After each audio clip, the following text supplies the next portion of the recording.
Ang ikinainis lang ng KOJC dahil sa dami nila at sa haba ng kanilang panahon, hindi pa rin sila tapos. Parang wala silang plano na matapos yung kanilang pagsusuyod. Ngayon, meron ng utos yung RTC na wala ng barikada. Maliban sa walang barikada, pinayagan pa rin kayo, kumbaga, all forms of barricade, pinayagan pa rin kayo dyan, pero wala kayong pinapasok na representative. In-acknowledge po ng ating korte na may violation or may threat to life, liberty, or security dyan po sa compound ng Kingdom of Jesus Christ. Tumika, in short, no, talagang pinapangalagaan natin yung area na yan, yung bahaging yan po ng Kingdom of Jesus Christ compound, no. Merong pangako na kasama na yung taga SMNI na makakover para at least madokumentuhan natin yung lahat po ng mga ganap dyan, maging transparent. Wala naman pong problema, hinayaan na, pinayagan na nga sila, di ba, na makapasok po dyan. Iba nga yung kanilang pinipresenta, iba yung kanilang nire-release at pag meron silang mga media interviews na kesyo, hinaharangan. Hindi po, malinaw po. Ang ikinainis lang ng KOJC dahil sa dami nila at sa haba ng kanilang panahon, hindi pa rin sila tapos. Parang wala silang plano na matapos yung kanilang pagsusuyod po dyan. Sino ba naman ang hindi maiinis? Ang dami-dami ng mga pulis. Diba? Binigyan na kayo ng pagkakataon na maikot, no? Ang mga bawat sulok diyan. Ang dami na ninyo pa balik-balik na nga kayo sa isang area, no? Ilang beses na kayong nakaikot sa isang area. Sino ang hindi maiinis? Tapos mapagkakaitan ka pa ng karapatan kahit na ikaw ang may-ari, no? Maraming mga bastos din sa social media. Well, ini-expect na natin yan kasi pag sinasabi mong sa'yo yung bahay, tatanungin ka kaagad na may land title ka ba? Linawin lang natin. Hindi po yan nakapangalan kay pastor. Nakapangalan po yan sa Kingdom of Jesus Christ. At binubuo po ang KOJC ng mga missionaries, mga workers, mga members ng KOJC. Yan po ang may-ari. So kumbaga, sa amin, kapag ikaw ay member ng KOJC, kabilang po sa may-ari at pwedeng tumira dyan po sa KOJC. Kaya wag kayong masyadong pilosopo. Nakapangalan ba yan sa inyo? Nakatitulo ba yan sa inyo? So ang point lang po natin, kaya di mo maiwasang mainis ang taga KOJC. Kasi sa dami ng, actually, nagdagdag pa nga ng puwersa, di ba? Nagdagdag ng puwersa at mahaba na ang panahon na inyo pong itinagal dyan sa loob ng KOJC. Wala pa kayong resulta, di ba? Hindi pa na-accomplish yung inyong arrest warrant at hindi pa rin kayo umaamin doon sa, kumbaga parang hindi nyo pa tinatanggap, no, na wala talagang resulta ang inyo pong paghahanap. Napagkakaitan na ng kanilang karapatan mismo sa kanilang property ang mga missionaries, members, mga manggagawa ng KOJC. Sino ba naman ang hindi maiinis at magagalit dyan? Biruin mo, ang mga taga-riyan, pahirapan na makapasok. Tapos merong hindi taga-riyan, madali niyong pinapasok. Sino ba ang may-ari ng naturang compound? Kayo na ba?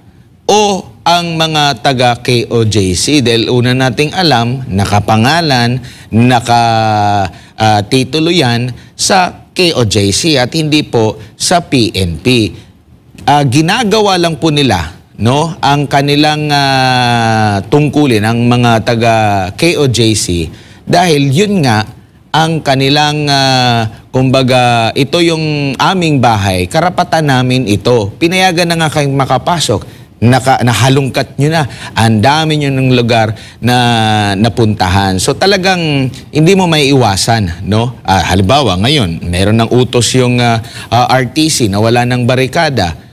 Maliban sa walang barikada, pinayagan pa rin kayo, kumbaga, all forms of barricade, pinayagan pa rin kayo dyan, pero wala kayong pinapasok na representative mula din sa SMNI para madokumentuhan lahat, no? Yan pong paghahalughog sa cathedral na po na yan, mga kababayan, ay nangyari bago pa man binarikadahan nila ng husto ang cathedral. Natapos So meron pa tayong meron pa tayong larawan, meron pa tayong mga pictures diyan, pero after na yan, yung iba pa nilang mga operation ay wala nang presensya, no? So diyan tayo nagtataka, no, sa kabila po ng order, no?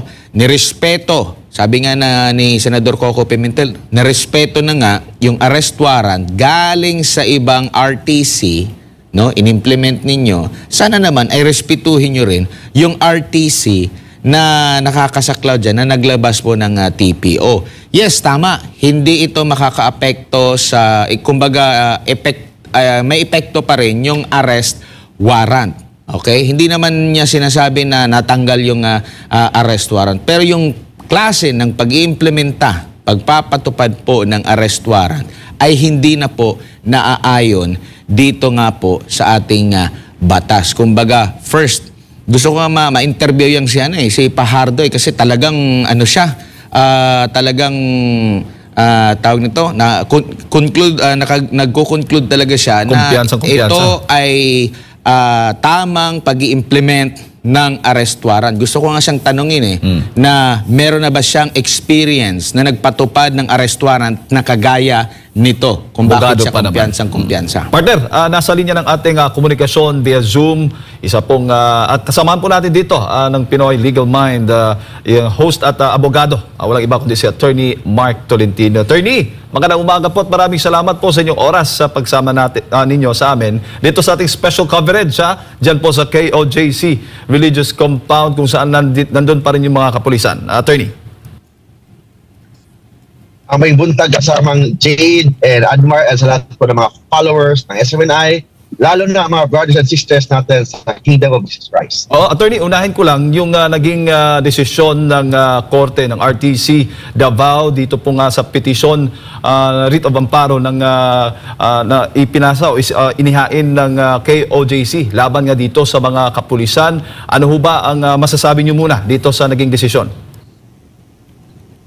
Explain mo natin, Jade, ano ba yung writ of amparo para maintindihan ng taong bayan. Ang writ of amparo, ang ibig sabihin doon is to protect.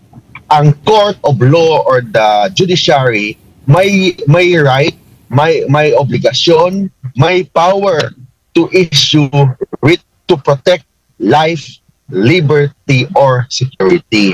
Yun ang ibig sabihin doon. Ibig sabihin, in-acknowledge po ng ating korte na may violation or may threat to life, liberty, or security dyan po sa compound ng Kingdom of Jesus Christ, and lahat po na, lalo na yung school dyan, yung religious establishment dyan, at saka mga kabataan dyan, there is na-acknowledge po ng korte na may violation and may threat to life, liberty, and security.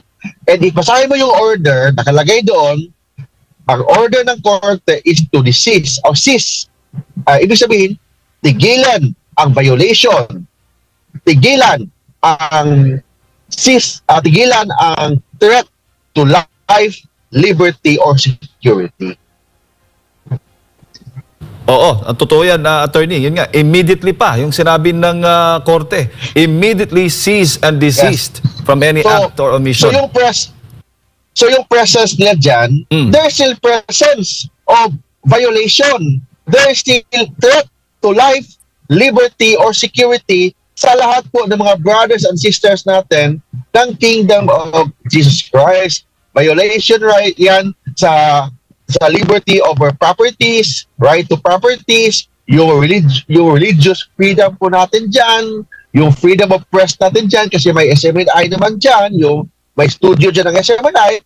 So, ibig sabihin, hindi po nila sinunod ang temporary protection order and pwede sila maging liable for contempt of court. Opo, yung religious freedom, dahil nga sacred place yan, banal na lugar, dyan po lahat nananalangin. Yan po ang itinuturing na parang mecca ng mga missionary workers ng KOJC, kung sa ating mga kapatid na Muslim, yan ang pinakasentro ng worship, Attorney Mark. Kaya labag talaga sa religious freedom, at maging may paaralan din tayo dyan, yung Jose Maria College Foundation Incorporated, apektado rin. So, kung hindi sinusunod nila ang tinatawag na order ng korte, parang may constitutional crisis tayo ngayon. Ibig sabihin, wala na palang korte ngayon, wala nang batas, sila na lahat. Sila na ang batas, sila na ang nag-implement ng batas, sila pa ang nag-interpret ng batas. And there is already a constitutional crisis sa ginagawa nila ngayon sa hindi pagrespeto sa order ng korte. That's why I'm asking the PNP, the Secretary of the DILG, and of course, our President Bongbong Marcos, na sana respetuhin po sana ang order ng korte with respect to writ of amparo. Kasi ang amparo, ang ibig sabihin doon, may obligation po tayo, ang government natin, na protektahan ang taong bayan, lalo na ang Kingdom of Jesus Christ, kasi may violation yan or may threat to life, liberty, and security. And yung writ of amparo is actually part po yan ng international law. Nag-start po yan sa Amerika, sa Latin America, sa India.